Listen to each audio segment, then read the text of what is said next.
morning. Welcome to the 22nd edition of Coffee with Ashish.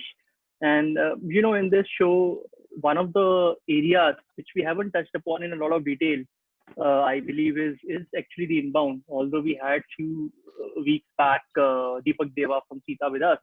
But, we have seen the perception of India change a lot, the kind of requirements, the demographics. There was a time when you used to have group tours coming in of mostly old people from Europe and US, but that profile and demographic has changed significantly.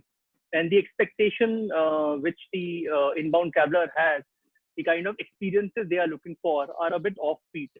And I think if you see, there are a lot of mom and pop operators and subcontractors that sort of operate in this market, which also impact the experience of the inbound traveler. And as always, I have a couple of cartoons to capture this emotion. And many of the inbound tourists who come to the country are expecting something on the top left, and after a few weeks trying Indian cuisine and having not so great experience, their life is like on the bottom right, right? And also, I really like this quote by this gentleman that we try to sell a lot of experiences and monuments and places of interest to non-Indians or foreign operators or foreign tourists, but we ourselves haven't seen it.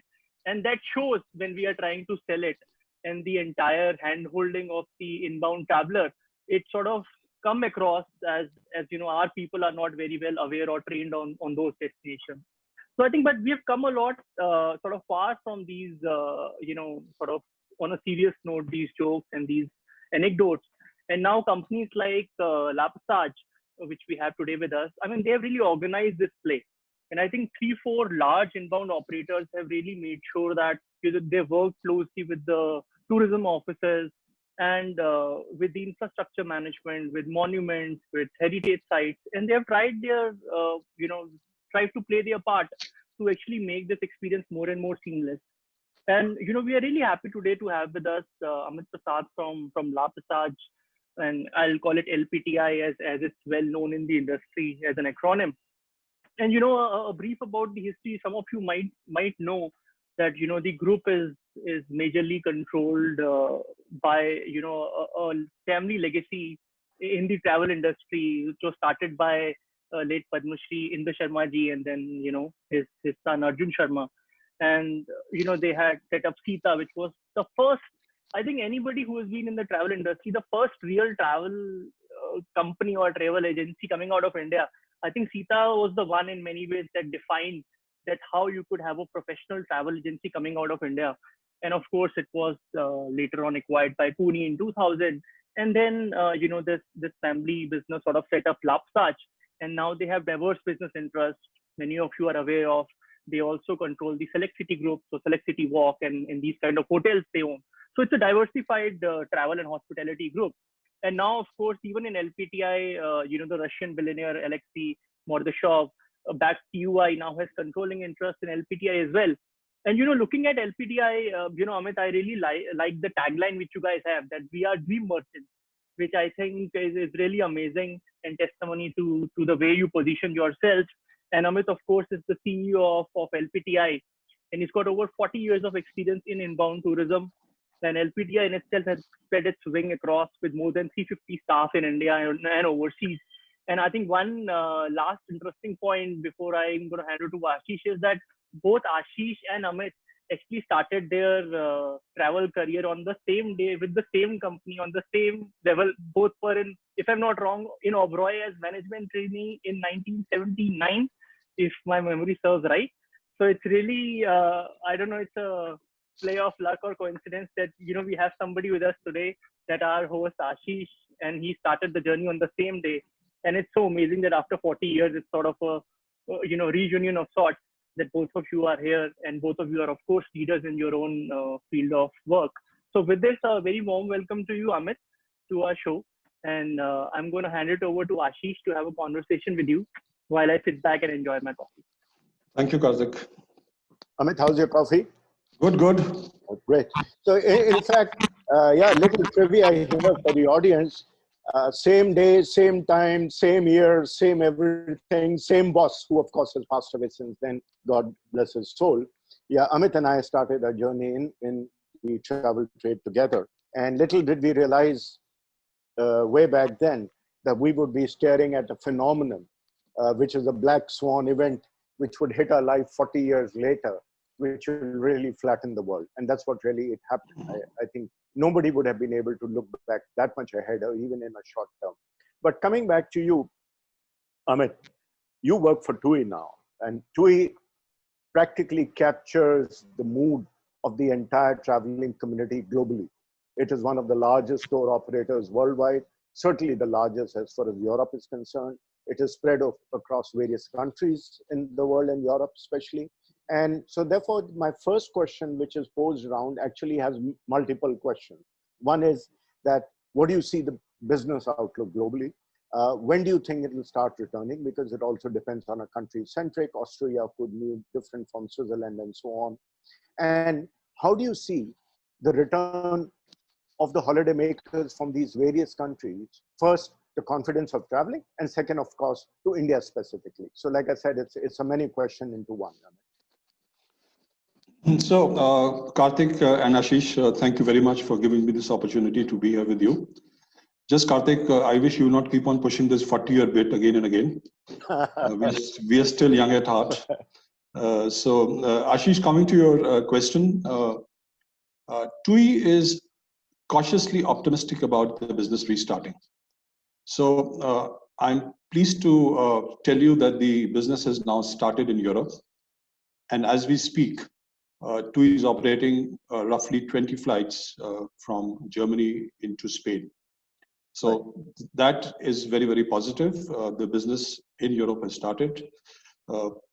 After Spain, there will be other destinations that will open gradually, like Greece, Cyprus, etc. And TUI expects to do about 30% of their turnovers they did last summers, this year. So of course, it's a small number, but I think it is important that the travel should start. People should start feeling confident about traveling. I must also tell you, these flights that operated from Germany to Spain were all full. So certainly there is confidence of the traveling clientele to start moving out of the countries. As far as long haul is concerned, the outlook would be a little more pessimistic. Travel will only start from coming winters.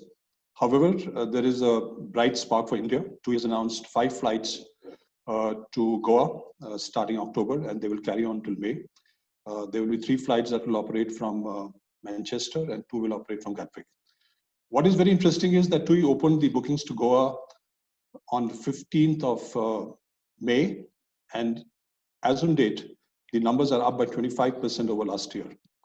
So which means that the clients from UK are confident about traveling to UK, and they are booking their holidays. I will not see too many clients traveling out of Goa once they are there in terms of traveling to other parts of India, unless it's safe. But as long as we can open Goa, it will be a very, very positive move. As far as traditional business is concerned, the earliest we can see its return would be next year.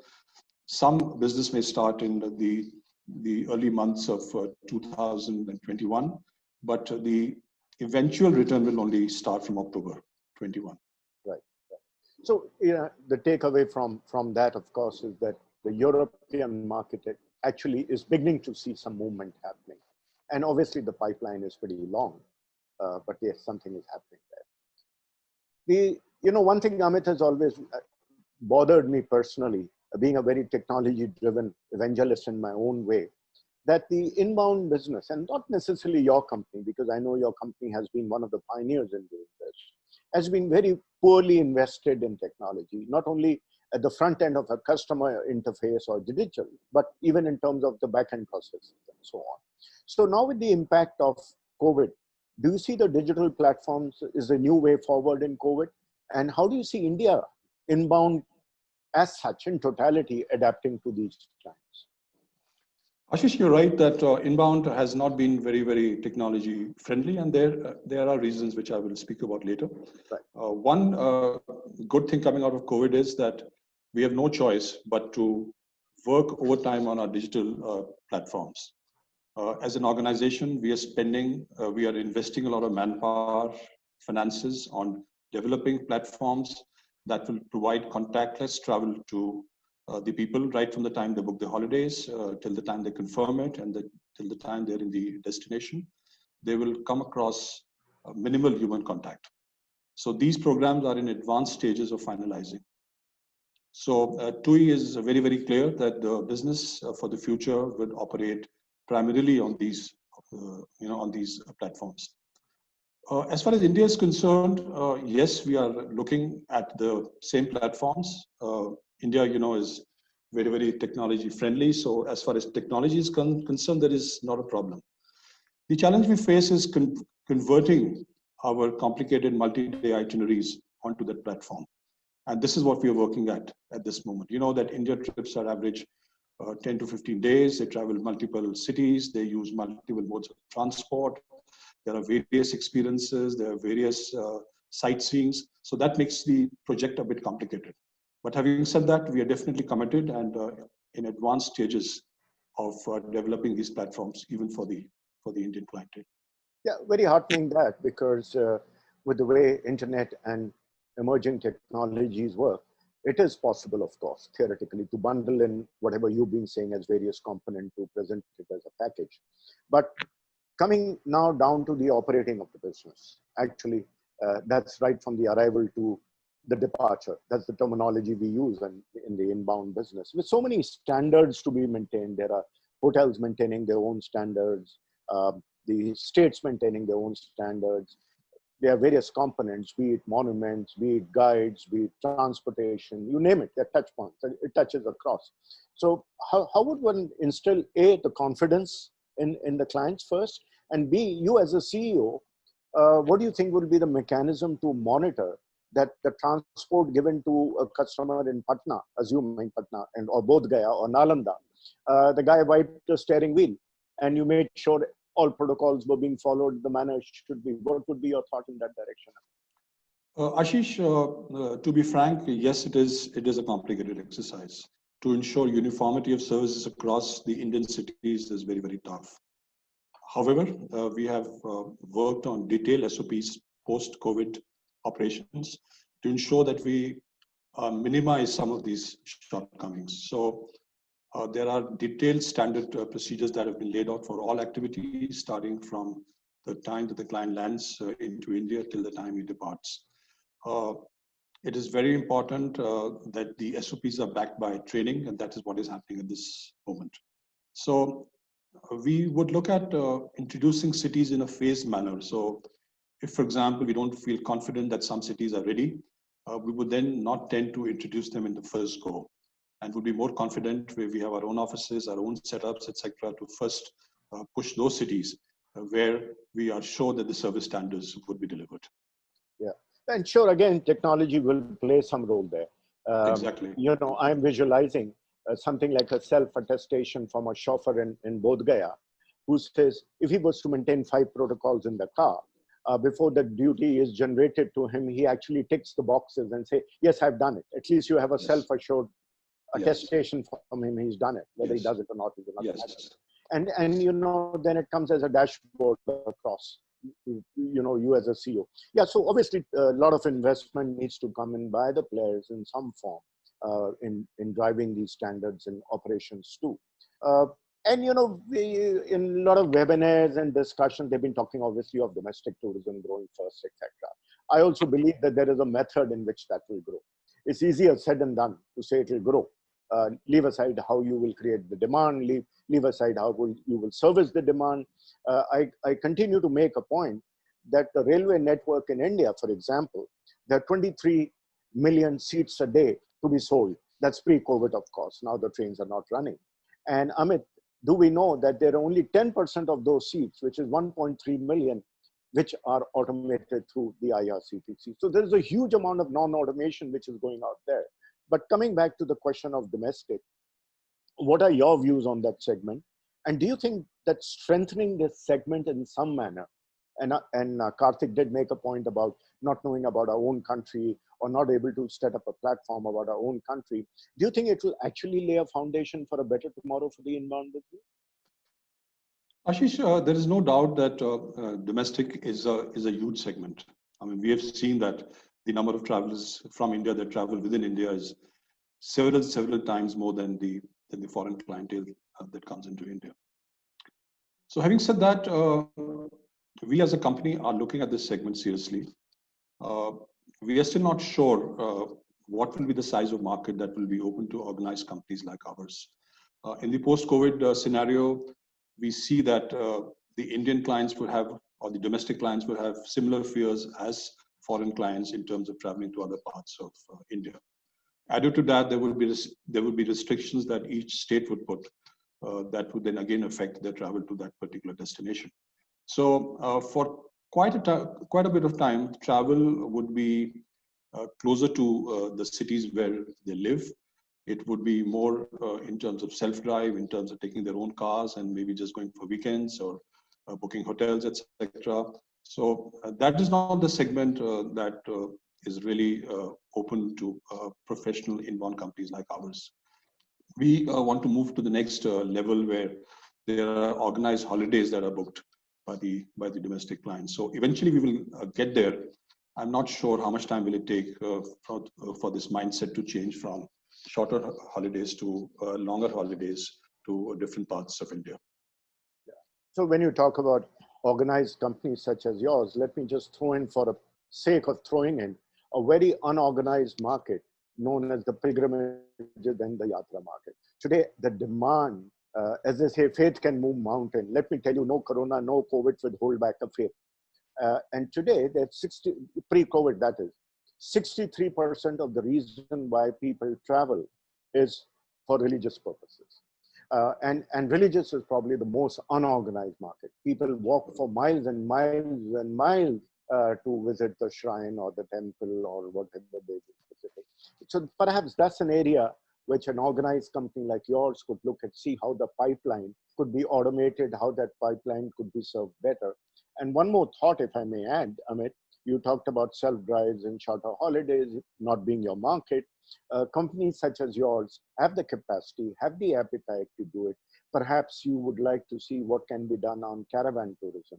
Because again, with the capacity of the hotels getting limited, all you need is a nice caravan for a family of 4, parked in a hotel in the outskirts, and the electricity and food being driven from that hotel. So, that could create a whole segment altogether. So just a thought for you. You want to react to that in any way? Sure, Ashish.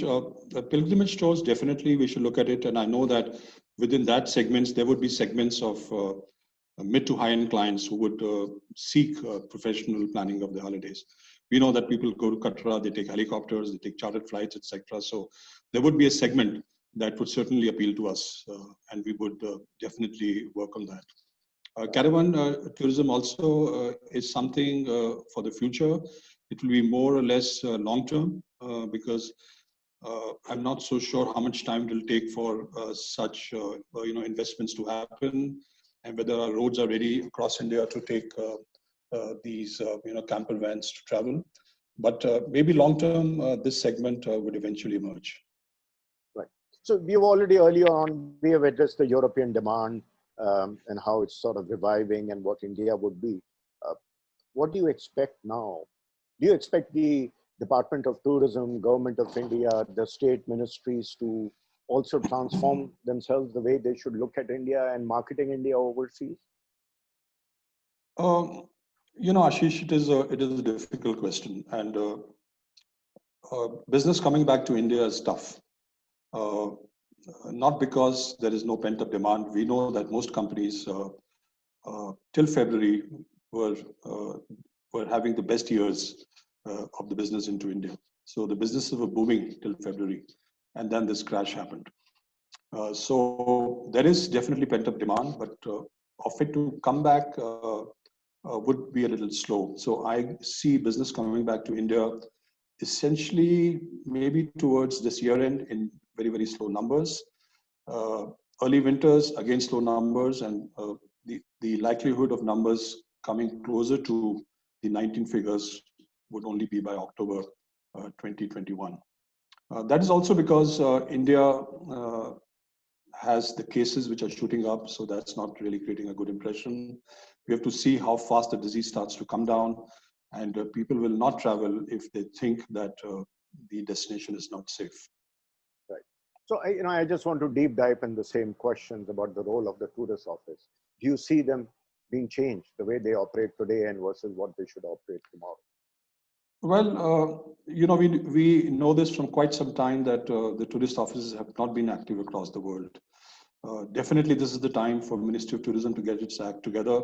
This is the time we're looking at campaigns from them that really identify safer parts of India. As I told you, that Goa is seeing bookings which are 25% up over last year. So obviously, Goa is seen as a safe destination.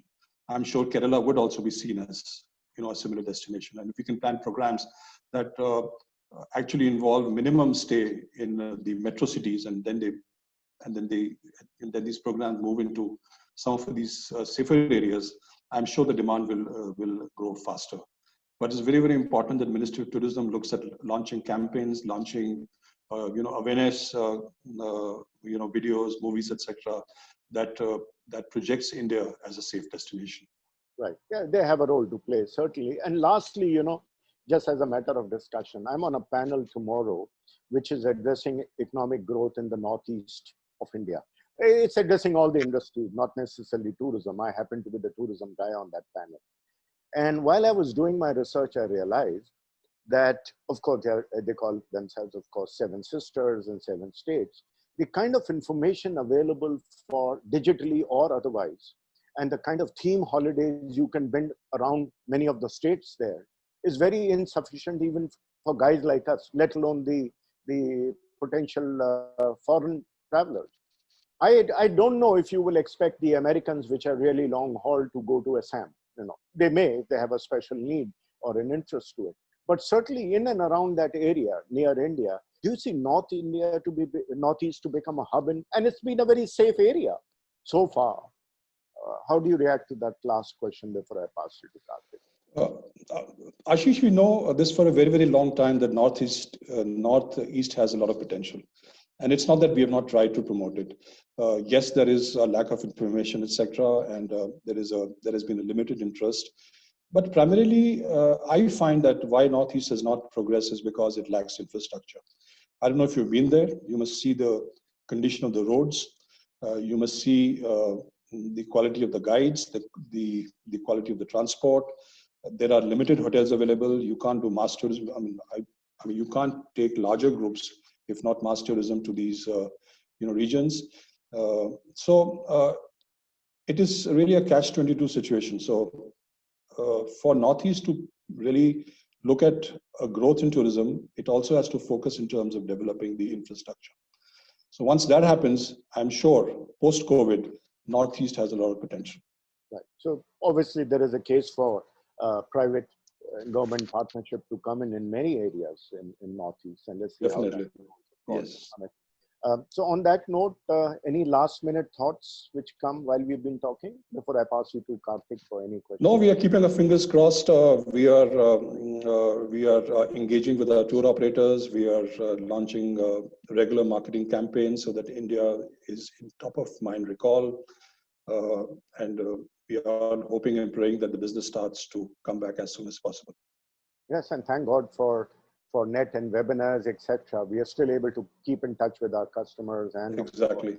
Our employees, and of course you and I could have a coffee together. Exactly. So, thank you, Amit, and I pass you on to Thank you, Ashish. might have an audience question now. Amit? So very interesting question, Amit. So we have covered mostly from the business aspect. So one of the audience members have asked that, what is your message to the travel, tourism, hospitality, aviation graduates who are coming out of various institutions, government, non-government this year? What's your message? Because many of them, and I know because I do a little bit of work in the education space, many of them are having second thoughts that will it take 4-5 years for travel to actually, sort of practically revive? Should they look at other options? or how do you motivate them to sort of wait it out on the entire sector? And this includes travel, tourism, aviation, hospitality, everything. You know that tourism is or was one of the largest employment generators, and I don't see this changing in the future. So yes, this year will be tough. I don't deny that, but I also firmly believe that the bounce back will be very, very fast. So my message to these aspiring graduates is to be a little patient. Things would start to turn around. This year is definitely tough, I don't deny it. But from the middle of next year, I'm very confident that tourism will come back with a vengeance. And then we will see huge opportunities for employment surging. So I see no reason why tourism will not bounce back. People like to travel. People are less afraid of traveling. I'm seeing the numbers bouncing back so fast, even in countries like Spain, where COVID was there in large numbers. So my message is be patient. This year will be tough, but next year, definitely the turnaround will happen. Okay, great. So there it is for the audience members who asked. So Ashish, do you have any final concluding remarks before we No, go? except Amit, I would be looking forward to guys like you, the companies like La Passage, to make those structural remodeling of the business, which leaders are expected to do, and we will all be looking at you and the company to help tide over things. And definitely, Ashish, we are committed. We are committed to change the way tourism is going to happen in the future. We are committed to having high standards of travel post COVID, and we are working in that direction based on very, very firm plans. Good. So thank you, Amit. Great. Thank you for joining in, and I hope to catch up with you. Thank you, everybody. Thank you, Ashish. Thanks everyone for joining in, and we'll see you on 23rd June with Mr. Lumba of EcoCar in our next session. Till then, stay safe. Take care. Bye. Bye.